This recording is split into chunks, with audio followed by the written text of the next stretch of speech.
Hello, everybody. Welcome to Drat and Drake, episode 18 or 19 at this point. Special guest today. This is someone that I went to vet school with and that I've been keeping up in touch with. Every so often, we'll kind of have little conversations here and there.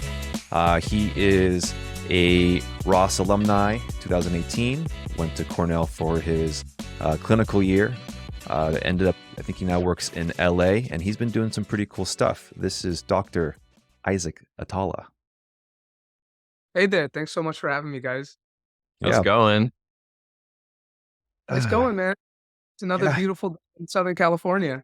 Yeah, like always. Yeah, I could see the beautiful sun shining out of your window. Yeah, that's why I sat here. Yeah, it's nice. I want a perfect angle.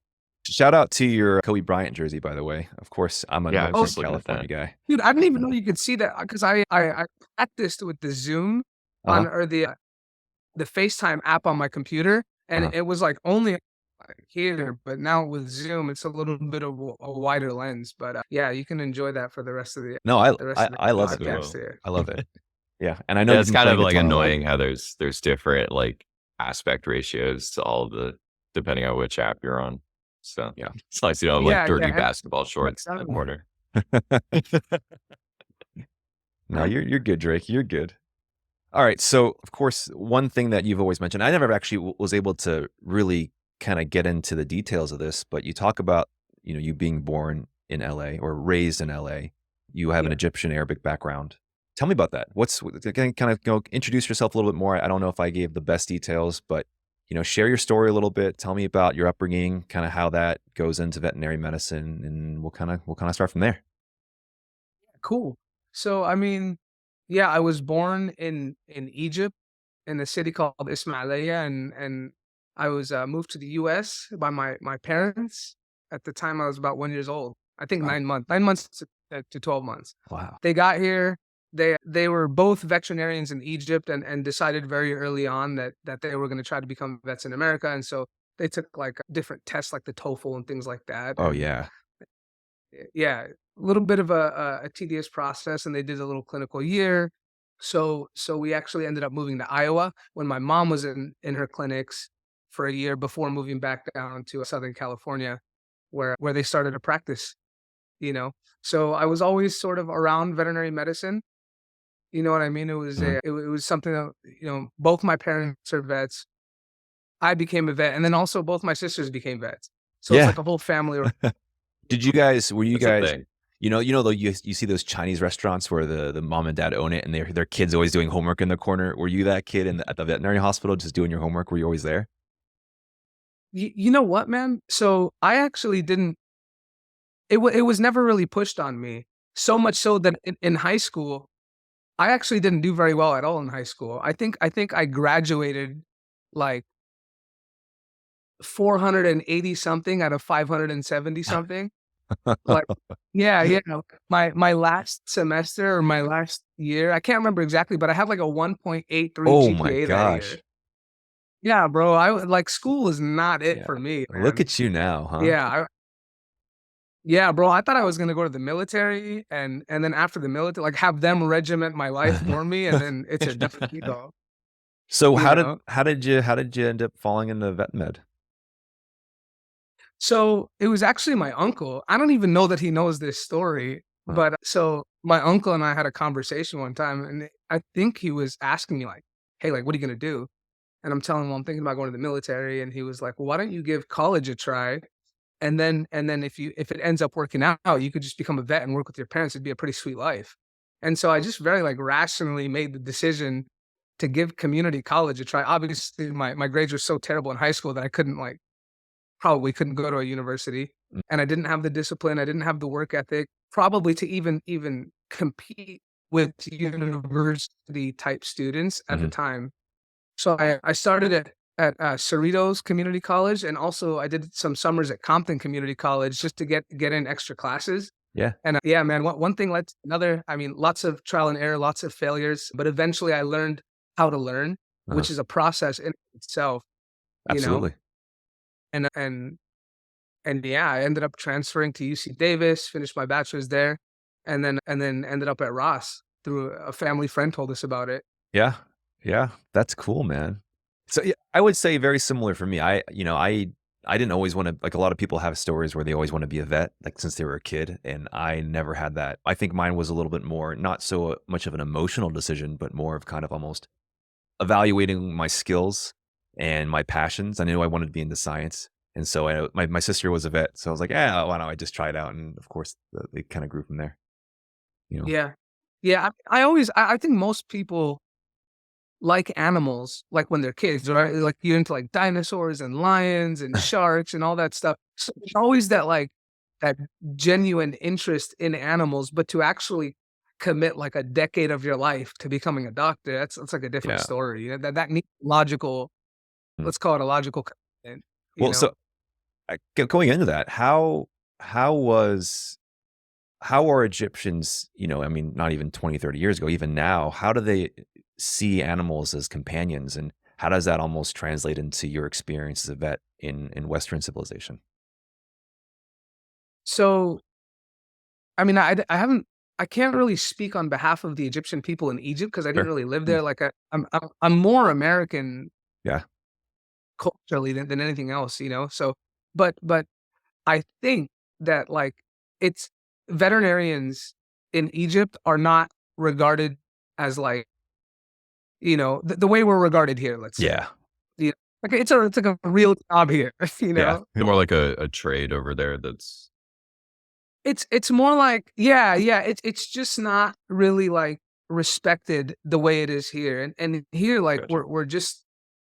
we're so much better at it than many other places around the world. Like the training veterinarians get here is like it's like true medical training. You Yeah. know, you have a fundamental understanding of physiology and anatomy and so on and so forth, you know.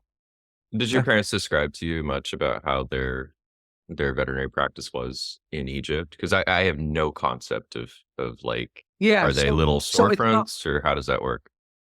So as far as I know, it's not really like the small animal medicine is not really a thing. Most of the time, veterinarians in Egypt, become veterinarians for large animal stuff. So like to help the farmers out, to for the cattle and the sheep and whatnot. So that's what it was Okay. like in like the 50s in United States, essentially. Right, Kind of, yeah. right, yeah, Yeah. exactly, Okay. exactly. Okay, cool. Yeah, because from my background, that's kind of it's similar in the sense where obviously, I mean, I'm not from China, but there's Chinese roots, and just the way the economy is built, the idea or the philosophy of pet companionship has grown. So now the image of a veterinarian in China or in even let's say Hong Kong, really, that's kind of where my family's from, is developing more and more. But back then it's like, oh, it's just an animal. And some will have a pet in the house, maybe, but for the most part, it was almost a luxury, if not, it just wasn't a standard. Yeah, I think the same thing is true in Egypt. Like it's like Egypt now, from what I've been told, Mhm. it's a different ballgame. Like where the upper class definitely have pets. They definitely tend to the pets' needs. They have veterinarians, and it's like a lot has changed, you know? Yeah, But that probably happens when societies just become more wealthy, fair. I mean, yeah, it's a you know? luxury, And Makes it's a sense. first world country right, to right, have a non-human thing to take care of. Okay. So, And I just want to say too, right. kind of going back to your path as far as, not planning on becoming a vet in the beginning and then getting Yeah, to yeah. where you are now. Like I know you and Alfred have known each other for a while and obviously we just met, but I just want to say I'm very impressed by the fact that, like you said, you were not really planning on going into it.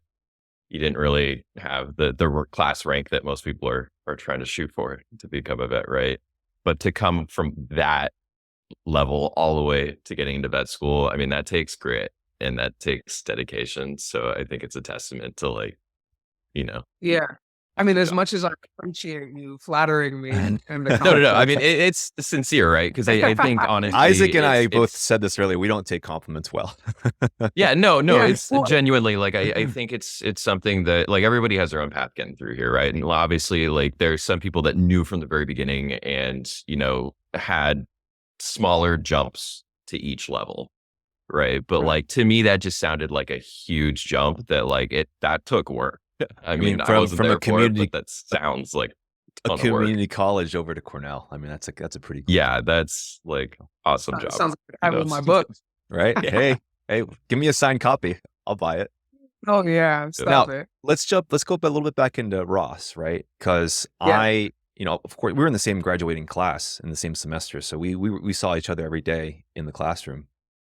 One thing I know you did very well in was one of the biggest filter classes, it being physiology with Dr. Reich. yeah, That must have love it. been for me. I also did well in that class, and again, towards the towards the later half of vet school, I started burning out and kind of crashing. But Yeah, that was a huge, almost like a confidence check, saying you can do this, and not only can you do this, but you can do this well. It was that very, how was that experience for you, just in the first year or two of being yeah. successful in vet It's school? that. It's not how I saw it. Like, I never, ever thought that. I always was in, like, fight or flight. Like like, I don't I don't consider myself to be above average intelligence. I think I'm a very normal person. I think one of the most difficult things that people can do, and this is gonna get a little philosophical here, Sure. but it's how honest are you with yourself, Mhm. you know? And that's something that I learned, like, at the community college level, which is like, when do you know when you've learned something, and when do you know when you still have a lot of work to do? But you have to be honest, right? Because your kinda ego comes into play, and you're like, and then it's also your work ethic, like, you get a little tired and, "Ah, I don't wanna read anymore," and, "Oh, I get it enough, I'll be ready for the test." But, like, I was always in that mode in school, like it was always fight or flight. I never thought to myself like, "Oh, here's like, I did well on this test, therefore, I know I can do it." It's like, no, I always think that if I don't do my absolute best, like, and I fail, I wouldn't be able to live with that. Yeah. If I do my very best and I fail, I sleep very well at night, but assessing whether or not you truly did your best, Mhm. that's like, it's a rough conversation to have with yourself. Yeah. You know what I mean? And so that was like my whole mindset in vet school. I just like, let me do everything that I possibly can so that when it's said and done, there's nothing really left here to be down about. And so sometimes it ends up working out, and sometimes it doesn't. Like, yeah, like I did well in physiology, but like in it turns out I'm not very good at anatomy. Like, I'm not good at point blank memorization, memorize this muscle, and but if that makes sense. Yeah, absolutely. Yeah, And that really does. I feel like that there's that a lot of people put pressure on themselves, and that's also why, you fit in as a veterinarian, because that is a very veterinary mindset. We're so hard on ourselves and put so much pressure to have to kind of, we're in this constant, feeling of survival mode, just because of Yeah. the sheer pressure that we have and that we place on ourselves. Yeah. It's It's interesting almost like because a defense mechanism. Mhm. Oh, I absolutely. took it a little bit of a different way because I think to me, like you said, it's kind of a characteristic of a vet, but it's almost like you have to keep reassessing your prior assumptions. And I feel like that's exactly, what you were doing, Isaac. But Yeah, to yeah. me, That's a good way of putting it. Yeah. yeah, and that's what we need to honestly be successful as vets is, not to just keep assuming you've got the right conclusion, Right, from the right. beginning. You got to keep reassessing that. So, no, I And mean, it's us that's not just a vet thing. That could be, like, just like a sure. general rule of thumb Yeah. in life, Fair. you Yeah, know? Fair. that All makes right. for a successful vet. All right. I'm going to ask one last Yeah. question in terms of this kind of portion, and then I'll let Remy jump into his question. And this is a little bit kind of like a chip on my shoulder, because we're both Caribbean vets, and it's kind of a 2-on-1 kind of thing. But Yeah, seeing yeah. as though, Am I about to get we're gonna jumped on grill here? you, dude. But seeing as though you are a Caribbean vet student, I think in the veterinary field it's not as poorly seen as in the human medical field, but there is still a level of a stigma against Caribbean vet students. I've definitely faced that when, like, I was telling you at NAVC or at VMX, when I would go to that, there were some classes or some students from certain schools who would look down on what school you go to. And I saw a little bit of that. And occasionally you'll see that in practice. Have you noticed any differences between Ross graduates and other graduates from state schools, Isaac, and it's just in your experience now as you developed as a veterinarian? I haven't, but I also don't think I don't think I've met like my pool, my sample size is just not big enough for me to make any kind of conclusions about that. Okay. Yeah, like but I'm trying to think back. I don't think so, Mhm. but it could be that I'm just sort of I don't really assess things like that. Mhm. You know what I mean? It's I don't ever consider like your background or like I only consider what you're saying. Mhm. And is what you're saying reasonable? Is it intelligent? And like, is it true? And then outside of that, like, dude, I don't care where you're from. I don't care who you are. You know, if Sure. you're saying stuff, you're saying true stuff. Okay. You know? I love that. Yes. Yeah, my brain doesn't operate like that. I never ever consider I like what purpose does it serve? Yeah. You I mean, know? it probably stems from an insecurity and a chip on your shoulder of just saying, validating your worth. At least that's where it comes to me. So, Okay. Yeah. Okay, I could see. Yeah, yeah, like, yeah, that just clicked. So, yeah, like, I'm sure a lot of people dude, if you pay me enough money, I'll do whatever, like, I'll be the gent and you'll have the shiniest floor you've ever had, like, in life, for me, like, I just don't have that, like, ego and it's like, I'm here to learn, and if you're let's say you think that Caribbean vet students aren't up to par, you absolutely could be right. Let's find out. mhm. Do you know what I Yeah. mean? Let's Yeah. And find out. And it's not yeah. and I actually have some background with this because my dad specifically actually really liked the Caribbean vet students, which he graduated way back in the 60s. So it was definitely a different time back then. But like the stigma was definitely, from his description, seemed much more pro, right? Like I think we're seeing kind of holdovers from a different time. Sure. But for him, he felt that the Ross grads had a lot more hurdles to jump over, in part because of that stigma, right? Like they tended to be people that had kind of had, I guess, a similar, approach that you do, Isaac, that, you just prove yourself at the level of like, do you know stuff? Are you a good person? Like, are you passing the marks that actually matter? And versus, leaning back on whatever credentials you got from whatever school at the time was the best vet school, And so Right. he actually was the opposite. He really like was excited when he met, island students because they seemed to be much more driven. They tended to be the vets that wanted to try to get into practice ownership. And, so he really loved working with them. And I would say, honestly, like, at least for me, that's carried over that, that's been true in my life that I would say that I have, if anything, the opposite. Like Ross grads to me have been some of the most awesome people I've met. Like I love like meeting new Ross grads because yeah, it's just, I don't know. And I don't know if it's like a culture that kind of develops Ross or like what it is, or if they're just admissions strategy works to try to get, students that are like that. I mean, you guys would know better than I would. I think their But admissions process is just take whoever.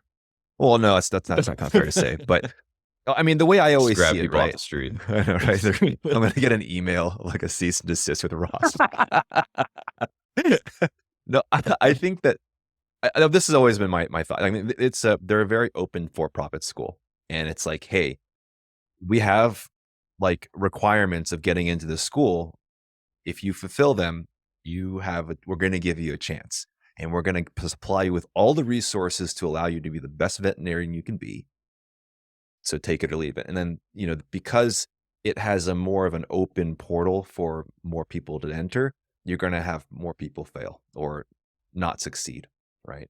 But I've seen people in our clinical year, right? I've talked about this all the time. And again, it's just that chip on my shoulder. It's just like, you'll see people in your clinical year at CSU and you see how much they're struggling and how poorly they're cooperating with the nurses or the staff. And in my mind, I'm like, how did these people, why did this school choose this individual over me? And I fit a rare demographic, Isaac even more, Egyptian male in veterinary medicine. Are you kidding me? But like, how would this person be able to get through to this program? And I had to go overseas to get my degree. So Yeah. And that's a fair reaction. Right. And, I think with any admissions process, there's going to be a little bit of a difficulty in really determining the merit of Yeah, who should, who's going to be performing well it's tough. several years out, right? There's a little bit of an arbitrary nature to it, which I hope brings comfort, to anyone who's listening who's applied to vet school and hasn't got in. I mean, it's something that I think it's just to some degree is a little bit of a luck Yeah. based I'm thing, I'm right? I'm just gonna add, if that's all right, I'm just Mhm. gonna add, like, I mean, listen, man, when you apply to a very, very competitive program and you get in, there is something to be said for that. All right. So it's like when you go to college, CSU, you go to Cornell, you go to whatever other school, these schools are hyper competitive. And if you get in, so like that's an incredible accomplishment. You should be very proud. I mean, you shouldn't kind of lean back on it the rest of your life, but you can certainly lean back on it somewhat when you're applying for jobs. I mean, I think that's completely reasonable. Mhm. It's like making it to the NBA. Even if you're trash, man, you made it to the NBA. Yeah, I mean, how many people did you beat out, even Oh if you're yeah. on the bench? That's fair. Oh Yeah. yeah. I like C's that get analogy. degrees. All right, I mean, Right. listeners, I know a bit of a trajectory off topic there, but I had to ask. Hey, Remy, you want to jump into your next question? Yeah, I mean, I guess for me, I don't know. Like, I want to, if it's okay with you, Isaac, I kind of want to go back into like more of the the influence your parents had on like where you're at now. Especially given the fact that you started working with them shortly after you graduated, right? Yeah, yeah. So when I first graduated, I actually worked at a couple other hospitals, Okay. and then after I felt like I learned what I needed to learn. I just didn't want to go jump right out of vet school and then be under Mhm. my parents' supervision. I want to experience the real world and see what's up and how I stack up first.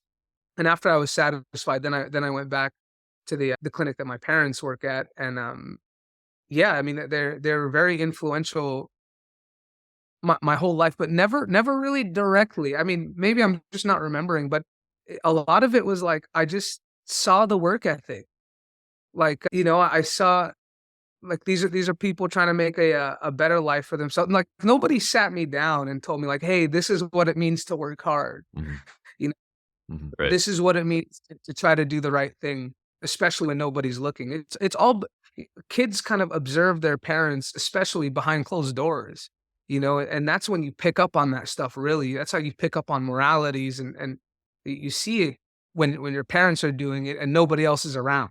Mhm. I think I could be wrong, but so like I said before, I mean, I was never really pressured into going into veterinary medicine, but I'm very glad that I did.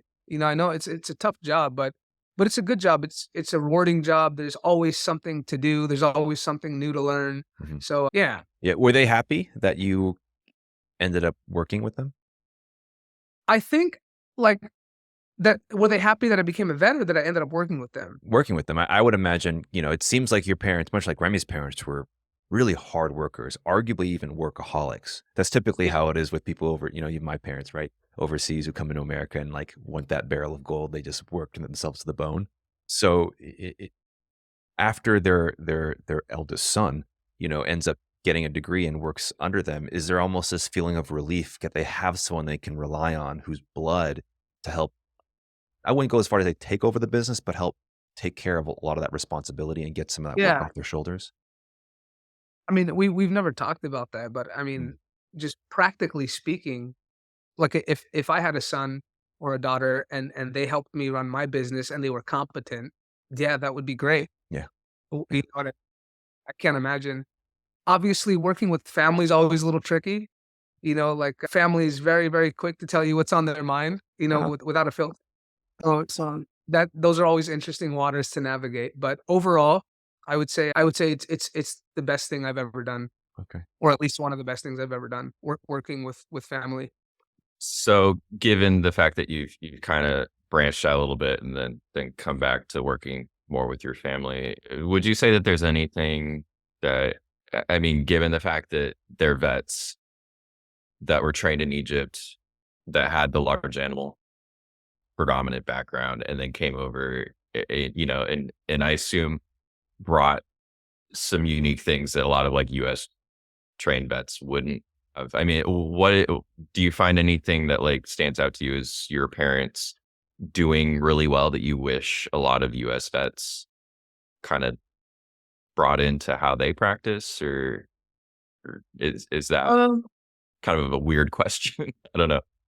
I mean, like comparing Egyptian vets to like vets in Egypt to vets in America, is that where what you're kind of wondering about? I guess not that general, more specific to I guess like you said, observing how your parents worked and, working with them now, would you say that there's anything that they do that you think is a really good approach to how they practice as vets, or, what do they Yeah. bring that you really want to keep bringing forward to your patients and your clients? Yeah, I think one of the things that my folks do absolutely exquisitely is sort of make the environment very, very comfortable for learning.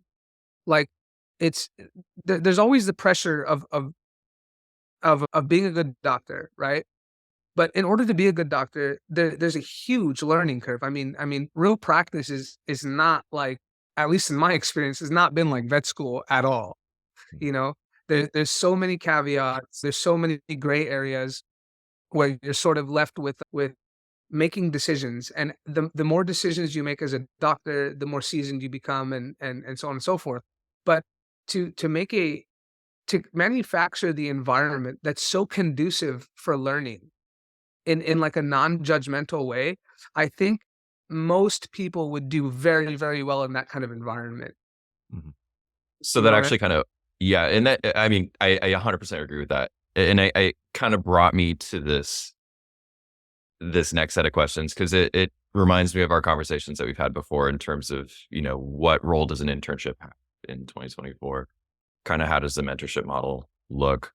And I think a lot of other hospitals probably don't provide the level of guidance and mentorship that we would like, partially because it's time intensive, it's resource intensive, And so I guess, is there anything that you feel are simple things that they do that really kind of just open up the room to learn and grow? Or is it more just that they give you space to have your own growth? Or what do they do that you feel works well? Yeah, they just like they're like to be honest, they're just very loving people, and not just with me, like in general. We've had people, other Rossies, do their hours and stuff at the hospital, and they're just like it's very non-judgmental. It's very like it's a very loving environment, and we're all here to learn. Nobody, you know, blame is not really a thing. It's very like problem solution oriented. And but mostly it's just you just feel so comfortable to say what you really think. Mm. Like you have those friends. Like there's different groups of friends, right? Where you guys will be in the middle of a conversation and talking about something, let's say that's like really like a fiery subject. And then you're just so comfortable to say your opinion, even if it's a crazy opinion and it's wrong. But, like, the environment is so conducive to learning that, like, you can just come up with any idea you want and just throw it out there and get legitimate feedback, as opposed to somebody being like, "Okay, you're a dummy, stop talking." Yeah. So it sounds like they put a lot more effort into listening and compassion than they do with strict rules and guidance, or I guess direct lecturing. I wouldn't say more, but they view it as just as important Mhm. because in the game of medicine, the rules are important. You gotta know, physiology and all the basics to play the game. Mhm. But just being in an environment where you can really try new ideas and get feedback about it Mm. is really important. At least for me, that's how I learned the best, and that's the kind of environment that I do really well in. Nice, man. That actually, this is probably a whole nother podcast episode on its own, but I think there is a worthwhile discussion to be had around the concept of like a blameless analysis of aspects within the veterinary world. And I guess I'm making a parallel to like the aviation industry, where if someone makes a mistake, there's the approach is usually one where they go in and don't necessarily find the culprit of who caused the mistake. They find out what process allowed that person to make the decisions they did to cause Right. the disaster, whatever. And it seems to be fairly effective in terms of really saying, okay, for the future, we've now prevented this because we put, XYZ safeguards in. And I think medicine is a field that may not do that very well. But I think that that's a really good industry where potentially, because we look at like if there's a quote malpractice or whatever that occurs, it's very much fixated on who did this, whose name is on the paper.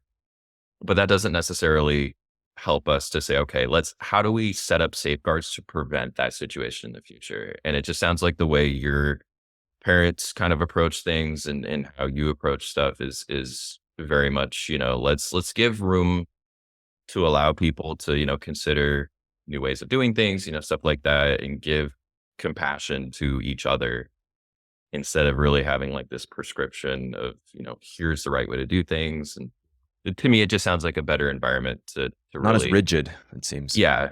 And I wonder if like that's also kind of the direction that we as an industry can potentially say, okay, we need to value this approach to things. And then on top of that, say, okay, how do we analyze our processes as opposed to really like, I don't know. I'm going too deep with this. And like I said, it's something that I think is a Philosophical whole Remy. nother That podcast. is kind of his nickname Yeah. here. It just got me I mean, thinking. listen, the job, anybody who's done the job knows just how stressful it is. And usually, and we touched on this a little bit earlier, usually veterinarians are the kind of people who apply unbelievable amounts of pressure on themselves. Mhm. Like you just expect excellence all the time, right? So then you combine that internal dialogue and that internal pressure that you have with yourself with an external one, and then you wonder why, you know, so many people are on antidepressants and the anxiety's through the roof. Yeah. And so I don't think it's maybe it is sustainable, but it's certainly not an environment I'd want to be working in for 40 years. Agreed. That would take a toll. Yeah. Sure. Yeah. So Yeah, Isaac, and I've go go ahead. ahead. Go on. No, I was moving on. Yeah, I was just gonna comment that I've definitely met vets that have the mentorship approach of like, making that feeling as almost like a teaching tool in itself, that you have that anxiety, you have that stress that kind of pushes you to learn faster. And, I agree with you that I think it needs to continue to be a prominent topic within our field about, is this level of chronic stress that we're putting on each other, sustaining from the outside, like, is that a sustainable thing in the future? But Yeah. Doesn't seem like it. It's definitely I would say we're past the point of where I think it's healthy. I think we need to really try to work to dial this back a little bit. Mhm. But so that's why, I'm interested in kind of how it sounds like you guys are doing things right, that you managed to get an environment that isn't as stressful in some respects. And, yeah. I'm happy to go to phenomenal. work, man.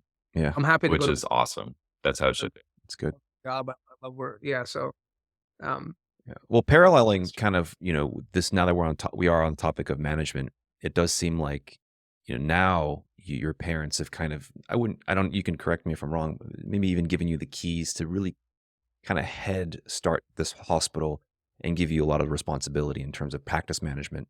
And I wouldn't say ownership, but at least, you're I guess, would a medical director be a good term to use for your hospital? Sure. Sure. Right. Well, what's that been like? Because we're obviously both 6 to 7 years out at this point. So we're kind of at that point where we've really hardened a lot of our clinical experience. So now to combine practicing with also business management, hospital management, how has that been for you? It's I would say it's a very it was a very natural progression. And a lot of that has to do with the fact that my parents own the hospital, right? So anytime something happens, the staff is coming to me and they're like, "Hey, this is what's going on. What do we need to do about it?" So I never really thought of myself as like just a vet. Uh-huh. It's like, oh, I'm the guy you bring your problems to, right? And my sisters are also like this, because at the end of the day, it's a family business and we're responsible. And so yeah, it was a very natural progression. There was no like, oh, I'm a associate vet, boom, medical Okay. director. Okay. It's all mixed all the time. So what are some things that you have to, what are one of the biggest things that take up your mental space aside from the medicine practice? So as a hospital manager, what are your biggest roles? What are the biggest fires you have to put out on a daily, weekly, monthly basis? So I would say, there's many different angles you can take. I mean, Mhm. there's obviously there's the client aspect of things, Mhm. making sure everybody is, not waiting too long in the lobby. You know, there's managing employees, what I mean, sometimes because you're basically trying to mitigate humans, Mhm. on top of the stress of doing the job. And so there's a level of emotional intelligence you have to have. Absolutely. You have to be able to know when you're pushing too much, and then when you're not pushing enough. Like, somebody's showing up late to work, and it's the fourth time this week. Let's say they're 20 minutes late. Do you address them? How do you address them? When do you address them?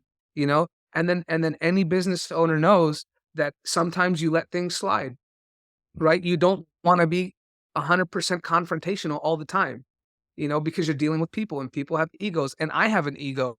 And sometimes that needs to, it's the angle we take is like, well, what's best if the business had a voice and it could speak, what would it say? Yeah. What does it want to happen? Well, it wants to pump out as many healthy pets as possible. Mhm. That's the effective goal of any hospital, right? And so does me confronting somebody all the time going to result in that or not? Mhm. you know? And if you think it is, have at it, but obviously it's a difficult role to play, Mhm. and it's a stressful role, Yeah. especially when if you're a non-confrontational person naturally, it Mhm. does take a toll on you for Absolutely. sure. So it's a balance of, so would you say it's dependent on the individual staff member? Let's say, for the example you're using, right? If they're late, if there was one employee, if you have two different employees, but they're both late, just based on their personality, do you kind of have to work around that and how you confront them, whether or not you do? Absolutely. Absolutely. You have to know who you're talking to. Okay. There are some people that do really, really well with direct confrontation. Mhm. You know what I mean? Yeah. Other people, it needs to be packaged up in like a nice little, piece of candy, Yeah. and that's how they receive the information. Because if you're talking to somebody, especially about things like of that nature Mhm. that are a little bit uncomfortable, and you don't know who you're talking to, it doesn't matter what the issue is. They didn't hear you. Yeah. All you've done is create more potential animosity, more issues at work. You know what I mean? And we've all experienced this. This is not Of necessarily course. just a medical director, Mhm. and this is like a human thing. You experience it with your friends, with acquaintances, and so on. Yeah. I say this often, especially in the podcast, but something I've learned in my 30s is that a lot of people, they just want their feelings to be acknowledged, and they just want to be heard. I don't think, Yeah. a lot of the times, sure, you give me a solution because I'm asking for it, but most of the time I just want to vent and I want someone to tell me your feelings are valid. You feel this way because you should feel this way, or you're allowed to feel this way. And that's something where, when you talk about the way you manage and this leadership role that you have, a lot of this comes down to that EQ and how you can talk, how you have to talk to your staff, right? Or at least acknowledge their own hardships and the reasons of why they might be giving the hospital the difficulty it might be facing.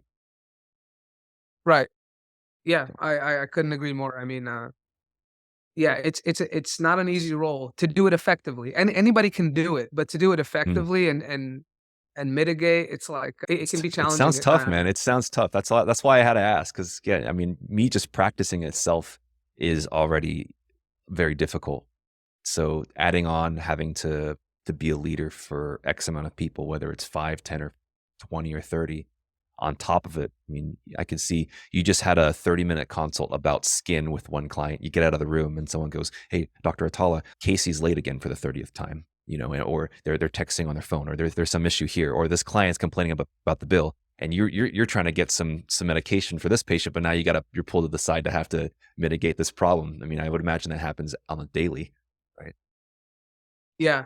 Yeah. Yeah. I mean, not on the daily, but I get your point. Yeah. And yeah, it happens frequently, and it happens. This is not just a veterinary thing. This Mhm. is a human thing. You know, everybody sets up sort of guidelines. Everybody sets up parameters of what's acceptable and what's not acceptable.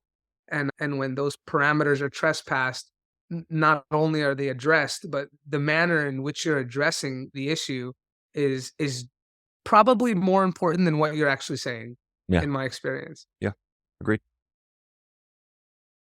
All right.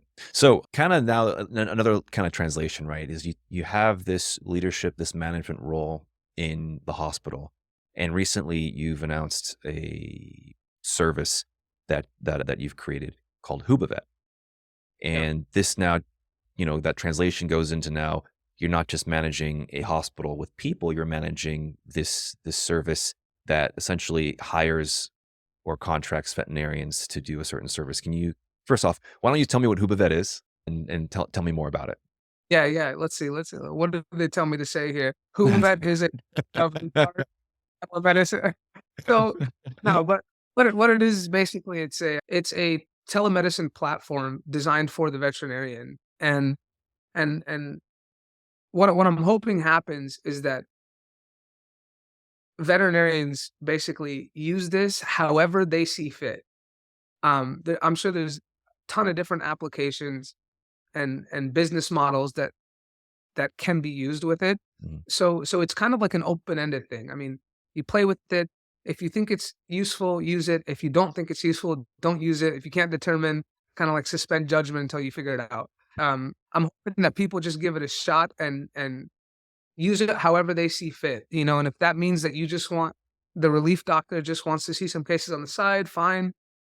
If you want, the way I'm using it is sort of I've incorporated into the hospital, like see rechecks and give people advice on generally healthy animals. And what I'm hoping happens is that we decrease the traffic of general cases that come into the hospital that are non-urgent, so that the animals that are truly, you know, that truly need medical attention, the staff is there for them. We're prepared for them, as opposed Mhm. to, like, every doctor hates walking into, like, dog got hit by a car. Where's my staff? They're explaining flea medicine to a client in the Doing room. nail trims on a You kn angry chihuahua. Right, doing nail right, right. So I'm hoping to reduce that caseload. Like, if you just need some flea medicine, or your dog's got a rash or a little bit of diarrhea, Mhm. just start and look at the dog, he's generally, like, bright and alert and everything. It's an option. CT, MRI, ultrasound right away. I try to get it done. The nail trim. I mean, 5 years down the line, where are you envisioning the balance in an ideal sense? Like, if it's being used in the way that I mean, I know you said it's an open-ended thing, but I guess in terms of kind of an ideal concept of the balance, would you say 30% of cases are seen in a platform like Hubavet, or is it just kind of you're just going with where it's going, or what's I'm your not concept? I'm not sure. Like, every time I tell people about it, and I show people the beta, I mean, they come up with new ideas of how to use it on the spot. I mean, case in point, I was presenting it at Western Veterinary Conference last month, and a doctor comes up to me. She's an intern. She's in Arizona. She was gonna do a residency program, and she was like, "Oh, this is a great way for residents to make money on the side." And I never really thought about residents and how poorly paid they are, and how this might be an additional source of income for them during the residency program. So that's what I prefer. I prefer, like, use it however you see fit. Mhm. Incorporate it into your hospital. Work from home. Work as an additional source of income when, let's say, you're a resident. I mean, So hopefully that answers the question kind of. I know I didn't answer exactly the Yeah, question. no, I mean, honestly, now it almost sounds even bigger than what I was initially picturing, which was that my initial impression was like it was like a service that you were offering for vets, but now it almost seems like it's an ecosystem, like a platform that you're allowing All right. vets to establish kind of their own, I guess, businesses within Hubavet So as an the point. ecosystem. That's exactly the point. It's yeah, it's look, people are creative, you know, and and and so they can all I want to do is I what we've done is we've manufactured the platform Mhm. and then hopefully people take a look at it and use it as you see fit. You know, and if you don't see that it fits, fair enough, don't use it. You know, and if you think you can sort of leverage either your knowledge base or your time to make an additional source of income, have at it. Okay. Awesome. What are I like that. the when starting this, what are some new skills that you had to either learn or polish on for this? Because again, this is outside of working with your employees. This is outside of practicing medicine. This is now almost, you mentioned all these things and ultimately does have to come into advertisement, right? And promoting this product, going to Western. What skills did you have to kind of resurface, polish, improve, learn among starting Hubavet? Yeah. Well, definitely I learned a lot at Western. You know, I learned a lot about sales at Western. I mean, just the most minor details make the biggest differences. I mean, the difference between sitting and standing, you Mhm. know. Uh, so what skills did I learn? I mean, or did I have to polish? For sure, the people skills, but you kind of already have that with the job that we normally do, right? Because we're talking to clients all the time. Mhm. Way we're already most in a way, veterinarians are salespeople, right? Because Mhm. you have to at some point convince the client like why your dog that just got hit by a car needs a methadone injection, Yeah. you know. And luckily, most people don't need much convincing of that, but you get the point. Yeah. So so for sure, the sales. I mean, I'm learning about marketing and, you know, that's a whole side of things that I didn't really realize how large the marketing infrastructure in the United States was. And not because it's not, it's because I'm naive. You know, I had no experience with it. Yeah, totally. And not against you. That's definitely something that I've also seen recently. I mean, it's things, the amount of money spent on just pure advertisement of a product is insane. It's mine. I Yeah, couldn't fathom it until I saw the numbers in front of me. I've right. definitely had Yeah, moments where I see skyscrapers that I had no idea what those companies were, and then I find out it's marketing, advertisement, like, and it makes sense now. Yeah. Can you share yeah.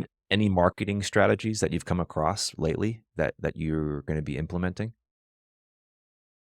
So, it's for now, it's the basics. Really, what I'm going to do is I'm gonna hire a marketing team, and the reason I'm gonna do that is because, quite frankly, I'm very aware of my limitations, Mm. and I know that this is not my forte, and that in order for things to be done professionally and to be done right, you gotta, finding the right people Mhm. to join your team is probably the most important thing I've learned so far. Yeah. Right? Mhm. Like, and so yeah, I'm probably just gonna hire a marketing team, but like, you know, like the social media is going to like different conferences and presenting it, and one of the things that really helps is being in the profession myself, you Yeah. know. So when I was designing it, I mean, I'm designing it the way I would want it to flow as a veterinarian. Mhm. You know what I mean? Which becomes a very, very useful for sure. Absolutely. With And then with regards to, like, how the app is gonna be designed and how it looks, um, from the client's perspective, you know, like, you just do reading, you know, Mhm. you reading and you're like, "Hey, like, why did Instagram build it like this? Why are all the why did they select those words and not these words?" And it the amount you learn really just depends on how much time and dedication you put into it. Yeah. Okay. Is your end goal in the most ideal sense, right? In the vision that you have here, would this be something where you would be managing this and then is your end game to stop practicing and be able to put all of your No, time into no, Hubavet? No. So solely no, always going to be a side project a job is. Well, it depends. I mean, if it gets really, really big, like, I don't know. I don't I just don't think like that. I'm Okay. very much like solution and problem oriented, like on the spot. Like if like hypotheticals, if hypothetically it got to be that big of a business and I had to make a decision, Mhm. I don't see myself stopping clinical practice. I just enjoy it too much. I love people and Mhm. I love pets. I'm not all for that. In the community, we hear a lot of like, oh, like I like animals way more than I like their owners. Like, no, man, I love people a lot. Yeah. People are awesome, especially as a vet, getting the opportunity to listen to their stories in the room. I mean, I had a client one time, and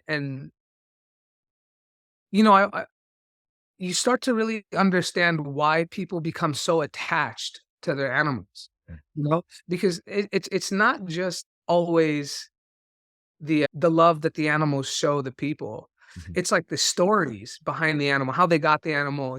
Like I have this guy with a dog, and the dog comes in, it's got like an oral cancer. Now I didn't biopsy at the time when I first saw the dog, but it was obviously potentially like a malignant melanoma. And so, got a little sample from it, looked under the microscope, and you see little pigmentations in the cell. And I eventually convinced him to biopsy it. And he's telling me that that the dog has, if it is a malignant melanoma, Mhm. it's the same thing that took his wife the year before, right? And so you're just sitting there, and at this point, like, I'm no longer a vet, right? Now I'm a human being, you know? And so how could I not love people like that? And there's so many different stories, and not Oh, all yeah. of them are that sad, but yeah, I could never give up clinical practice, man. I love people too much, and I love their animals, and there's something about physically being there that telehealth will never be able to do. Mhm. But certainly we can use telehealth as an adjunct, Mhm. you know, uh, in improving the quality and care for pets, and making people's lives a little bit easier. Not everybody can get into the hospital and wait 2 weeks, and so on and so forth. Absolutely. No, I love it, man. I'm really excited for you. And I'm so proud of you. I mean, that sounds condescending. I don't mean to sound condescending, but as a classmate, just kind of see how all of our classmates grow and how things have developed to now see you kind of jump into this kind of project so wholeheartedly and put yourself out there. Yeah, It's cool, man. I'm really excited to see how this goes, whether it's in hit it, 5 months bro. or I 5 years. really Yeah, best of luck, dude. Yeah, yeah. It's amazing the ideas that people come up with, when the oceans of your life are sort of like Yeah, calm. So yeah, that's I'm excited, man. I really appreciate it, yeah, and I hope it works out. yeah. And if it doesn't, then so be it. So be it. Yeah. But I mean, the approach you're taking, I think, has a lot of potential because, like you said, there are people that are going to have ideas that the rest of us have not thought of. Right. Yeah, So it's putting that on the platform and helping them grow the idea. Like it's almost a partnership in the way, right? To be able to do that. So, I mean, from what you described, it sounds awesome. So, I think it's a really good addition to the field. And, tech is growing so quickly that we have no idea in 5 years where this is going to go. But I think yeah, you're positioning it really well for that kind of future, right? Where we have no idea where things are going. So, yeah. I'm just here. I'm here for the ride, man. I'm here for the ride. So so I do quite a bit of running, like Yeah. monthly, like a neighborhood of You like 50 to you've done 70 some miles a month. marathons, haven't you? One oh, well, marathon. I Okay, just I just want to test the waters and, that's and see cool. if it's good. Um, but yeah, so while I'm running, your body sort of gets used to running all the time. And so, when the labored breathing stops, kind of have it, but you end up having like 30 minutes of just like free time to think. And so that's when I kind of came up with it. Ah, And so I was just like, oh, I wonder what a telehealth app looks like for veterinarians. And then I went and looked for it, and I didn't really find anything. I mean, there's one out of Canada, but I like the rules were or the regulations didn't really permit most states to allow veterinarians to practice telehealth, but recently that's changing. I mean, California just changed a couple of months ago where now we can. And so I was like, well, I can't find it. Why don't I just build it? I wonder like how much this would cost. And at the time, like I had no idea what a developer was. I had no idea what like coding is. And I'm just like very casually looking into stuff. And then like one idea turns into another. And then all of a sudden I'm down the rabbit hole. I'm like, yeah, how did they build Facebook? You know, how that works, and yeah, man, I found the right people. I don't know how I found these people. I mean, they're so effective, they're so intelligent, and yeah, after that, it's just a matter of consistency and seeing it through, and we'll see where it goes. Yeah, It's exciting. all right, guys, let's move on to our OMA sarcoma. All right, this is kind of the last part of the podcast here. Isaac, I told you a little bit about this before we hit the record button, but of course, OMA, something positive, something that gives some good vibes that you want to share. Sarcoma being, again, a little bit the opposite. I actually didn't, I always, this is the reason why I talk about like maybe not having this anymore, just because I never come prepared. I don't know if any of you guys have any OMA sarcomas, kind of locked and loaded, but I probably won't go first this time. I got just 'cause some. have to think. All right, Remy goes first, and then maybe Isaac or me, and then we'll kind of go from there. Cool. Yeah. So for once, I actually am prepared. So my OMA is that I ended up getting this new Vans hat at the It's a cat, man. I Oh, know, right? No, it's something that like I actually love. Welcome to California, bro. No, right? So no, I actually really love Vans. he Like does. the shoes, like everything. I should be like a sponsor of Vans, right? Yeah, you should. But I also actually really like wearing hats all the time, which I haven't worn one on the pod yet, but I'm like, hey, let's go for it, right? So it's a new hat. But anyway, my wife really wanted me to kind of refresh the hat lineup that I've got, right? So this is now a new Vans hat to the addition. So yeah, I'd say that's my OMA because That's great. I don't know. I like it. I was gonna say that's a beautiful small. looking hat on you. It was actually Oh, thank you. distracting for most of the time, but I had to keep myself composed. So it's actually to replace the other red hat I had, which my dog ate the top off of. And like my wife was, of course, very sad about it. She was just like, no, I love the red hat. So here's the replacement. So Looks good, man. do I Isaac, go with my sarcoma as well? We'll Or actually should we go a round of OMAs? let's snake I around. haven't So figured this out. we'll have Isaac do Okay. his OMA. I'll do my OMA, and then my sarcoma because it kind of goes hand in hand, Go and for it. then we'll tie back to you. Okay, so just my OMA, right? Just your OMA. So my OMA started like this newest one started last week. I actually picked up skimboarding. I have no idea what that is. Is that the where you jump on the board on the water and it's just you kind of Yeah, dude, it's Okay. so much fun, bro. cool? It's ridiculous. It's I'm like a gonna little, Google it's like a mini surfboard made out of like fiberglass, or I don't know what it's made out of, but you basically just throw it onto the water and just hop on and hope that you get deep enough to catch a wave. Dude, it's so fun. Is it scary? Because It's so I've seen it and I've seen like kids do Okay. this. I'm like I don't like I'm terrified because I don't like my center of gravity is probably not as good as yours. So like I'm just worried about just completely slipping and eating it. Do you have to just get over your fear of that and then you just go for it? yeah, you gotta get over your fear of that, Alfred. Come on, Bill. I know I can't. man. There's a whole world out there, I know, man. I can't. I see Is it- bananas on the floor and I just have to walk around it, man. I just can't do it. Yeah, but there is a heavy price to pay. Like your first, like there's a learning Fall. curve, man, and sometimes the learning curve hurts real bad. Mhm. Especially your shins. Yeah. Well, But it's it's so much. side thing, man. So it seems like a lot of your off time activities is outdoors. So you go running, skimboarding, is it called? Yeah, Yeah. skimboarding. All right. What else? Are you doing anything else on the side as an activity? Like, or Play basketball. still playing Football. ball? All right, man. Good for you. Yeah, I gotta show these young people how it's Dude, done, man. You were nasty at Ross, man. The times you showed up, you were playing for sure, playing. Oh, This guy's bro, nice, you're man. Yeah. you're trying to make me blush, Nah, and it's come on. working. Good for you. Yeah, I mean, I'm happy to see you so active because a lot of people are Yeah, struggling. dude, you have a lot of the reasons that I run. I mean, like, or one of the unintended consequences of running is the physical pain takes away from the intellectual pain. You know, Yeah. so, and so it's almost like the best way to relieve yourself. You're not really thinking about much when your legs are are in a lot of pain. On You fire. know? So you push Yeah. yourself to get that runner's high every time, don't you?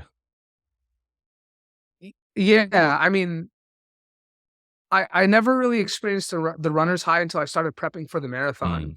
Mm-hmm. And it's like the first 5 miles suck, right? But then Interesting. around like mile 7 or 8, you just start feeling jolly for no reason.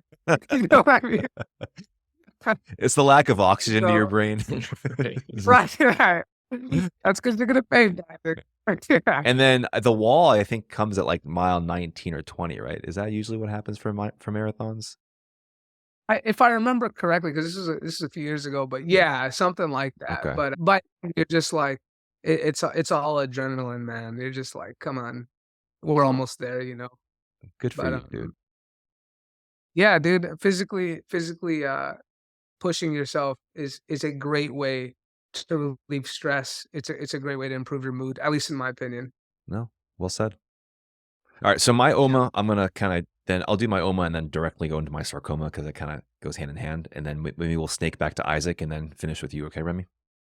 Sounds And I already told you guys this, and it's true. So we went to a wedding in Colorado last week. So I saw Remy in person and Steph and everyone else from CSU, and everyone was able to meet my baby Mika. And then I went straight over to Cali and I met all my friends and family. Pam had this surprise lunch for me because I was hitting up all my friends going like, hey, I'm going to be in town for a few days. Let's hang out. And no one was responding to me. And I was kind of like sad about it. And so like we go to this dim sum restaurant. I walk up to it and like we open up like the quadruple doors and there's like 15 to 20 people, like my friends and family just there. And I'm like tearing up because like, you know, I've been dying to see them and, you know, wanting to meet my child. And so, yeah, this whole trip was just like a dopamine train ride. It was such a, I didn't even realize how happy I was until we left. So that OMA obviously was going back home for a few days and seeing everyone. And then the sarcoma goes into the withdrawal of dopamine. So when we got home on Tuesday into like, probably like Friday, I was just a zombie. I felt very, very, very down, very sad. Again, very withdrawn from just, I think, all the positive chemicals that were going on. And so I'm recovering it from it now. But that was a pretty rough couple of days coming home. Yeah, I hear it. So my sarcoma is not quite that deep. depression it's isn't much. It's like I don't know what to take it from you. Because what I'm about to say I seems found a loose thread on my shirt. That was pretty down. That was pretty bad. Yeah. Oh man, that's too funny, dude. But I'm gonna say it anyway. My sarcoma. Listen, I don't know if you guys eat Takis. Yeah. But there's nothing more sarcoma-y than opening up a bag of Takis and like the little tortillas have like no chili powder on it. Like I get by the manufacturer. What? Yeah, man, it's a real bummer for me. You know, call the number in the back, get your money back, because that shouldn't be happening. Questions, concerns, spend 4 days trying to get that's California, man. We're lawyering up, I know, right? you know, Yeah. as advertised. This podcast is not sponsored by Takis. But it could be, Maybe guys. one We'll day. talk later. I know. Call me. Well, not after like dunking on them with no chili powder. I like the parallel depression, no spice on Takis. Yeah. Needed. The feelings are the same, though. Absolutely. 100%. I think my sarcoma is that, so as part of my wife's residency for ophthalmology, she has to go between 2 locations. And she just started going to the far location, which is a 2-hour drive one way. So we're beginning the month of that. So it's always kind of a downer when we enter that, just because it's tough, right? Yeah. Like she's got a full day of work, and then on either side of that, it's like a 2-hour drive. So just Sorry, man. gearing up for that, and it's we'll get through them. That's not as worse as Takis, but I think it's still pretty rough. Yeah, I'm starting to regret my answer. Wait, how many What months? though, man? How many more months does she have for this whole month trip? Because she's entering her 3rd now, right? Her 3rd year. No, she's still in her 2nd. Well, yeah, I mean, Yeah. she'll be coming up on her 3rd Okay. year, but yeah, she alternates between. So I think a month on, month off. on doing that. But yeah, I mean, I'm sure she has it down to the exact number of months that she has to do those long I'm sure. drives. But it is what it is. Yeah. Obviously, the residency is never easy, so that's Tough. kind of one of the tough aspects for us. Yeah. She's man. getting through it. It's Not all forever. Stay temporary. positive. Yeah. Okay. All right. Hey, that's all I got for the podcast today. All right, guys. Isaac, dude, thanks so much for taking the time here and chatting with us. It was awesome having you on. Putting your time into, our growing podcast and sharing your thoughts. It's good to catch up with you, hear about your stories, and of course, learn more about your vision with things. So, And if you want to Yeah, come thanks back so much. on and give us updates, because I really want to, I want to hear just your check-ins on how things are going with Hubavet, because it sounds like something that Yeah. it'll be cool to hear your behind the scenes. Yeah, I'd love updates to, on man. stuff.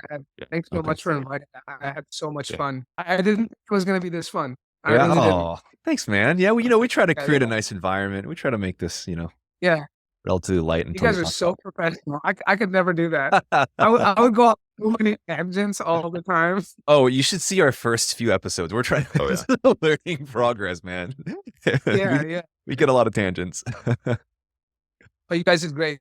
Thanks so Mm. much for having me. Thanks, man. I had a Hey, blast. yeah, everyone, thanks for listening. Appreciate it. Yep. See you guys next week. Have a good one.